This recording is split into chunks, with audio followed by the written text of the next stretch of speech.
Članovi Komisije za Zlatni cvijet Europe u lipnju su obišli Osijek, a nakon toga i ostale gradove kandidate. U petak su proglašeni dobitnici, a Osijek je osvojio broncu. Nagradu je u ime grada primila osječka dogradonačelnica Danijela Lovoković, koja je se zahvalila na nagradi i obvezala da će čelnici i građani Osijeka nastaviti održavati kontinuitet visokog ekološkog uređenja te ga još poboljšati. 12 člana Komisije Zlatnog cvijeta boravila je u Osijeku 22. lipnja, tada su gotovo 7 sati obilazili grad, a završni dojam bio je izvrstan. Otkako je na televiziji otpočela nova sapunica vezana u život Sulejmana Veličanstvenog, povećalo se i zanimanje o tome kako ovaj veliki vladar utjecao na naše područje. Najzanimljivija priča vezana za naš grad je ona o gradnji i uništenju velikog Sulejmanovog mosta. Upravo taj most trebali bi obnoviti turski investitori i Europska unija, a njegova obnova je jedan od glavnih ciljeva društva Hrvatsko-turskog prijateljstva Osijek.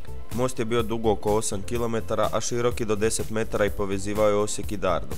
3. listopada 1686. godine most je vojno-strateški zapaljen, te na taj način zauvijek je nestala jedinstvena i veličanstvena građevina, koja je punih 120 godina privlačila pozornost cjelokupne Europe.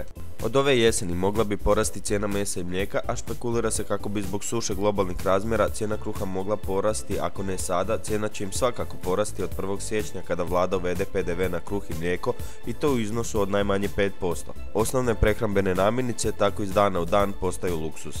U nedjelju se u polupraznoj dvorani Gradski vrt održao humanitarni koncert na kojem je nastupio popularni pjevač domoljubnih pjesama Marko Perković Thompson. Uz Thompsona su još nastupili guslar Mile Krajina, Osječanka Mija Kordić, pjevač i vukovarski branitelj Branko Čulić te još mnogi drugi.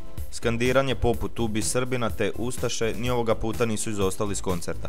Ovaj humanitarni koncert organizirali su udruge ratnika Hrvatskog obrambenog rata, a sav prihod od koncerta namijenjen je za gradnju Dom ratnika koji će se otvoriti na danu komemoracije grada Vukovara. Danas na lijevoj obali Drave počinju dani prvog hrvatskog piva, a održat će se sve do nedjelje 23. rujna. Prošle godine popularni dani piva imali su preko 20.000 posjetitelja, zbog čega je ove godine pripremljen veći šator. U sklopu dana piva moći ćete uživati u tradicionalnim pivarskim šetnjama, zabaviti se na Osječko Tram festu, posjetiti pivovaru na danima otvorenih vrata Osječke pivovare ili po cijeni jednog piva popiti dva na happy hour od 18 do 20 sati pod šatorom. U sljedećih 7 dana nas očekuje promjenjivo vrijeme, pa će tako danas i sutra biti oblačno uz malu količinu kiše, a vikend nas očekuje pretežno sunčano.